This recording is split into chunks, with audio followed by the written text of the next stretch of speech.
উফ, কি হয়েছে? গুড নাইট তো বলে দিলাম, আবার ফোন করলে। না, গুড নাইট মানে ফোন কে করবে? আরে বাবা, একটা দিন টায়ার্ড আছি আমি, কালকে কথা বলে নেব। না, টায়ার্ড মানে সারাদিন আমি তোমার জন্য অপেক্ষা করি কথা বলার জন্য। ও, বাড়িতে মা বাবা আছে, তাই ছাদে এসে কথা বলছি, চেঁচাতে বাধ্য করবি না। উফ বাবা, একটা দিন কথা হবে না তো কি এসে যাবে? ও বাবা গো, রে বলতে হবে না তোকে। তোর পাশের বাড়ির পিয়াকে দেখে কিছু শিখতে পাচ্ছিস না?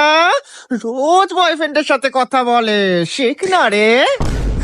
বাবা, তুমি আমাকে কম্পেয়ার করবে না, কতবার বলেছি। রাতে বেলা কেন মাথা গরম করাচ্ছ? হ্যাঁ, ঝগড়ার মুডে আছো নাকি তুমি? এই চেঁচাবি না।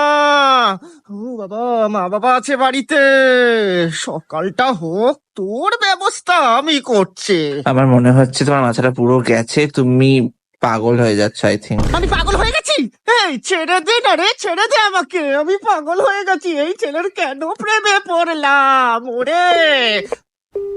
ওমা, কেটে দিল, কেটে দিল। সকাল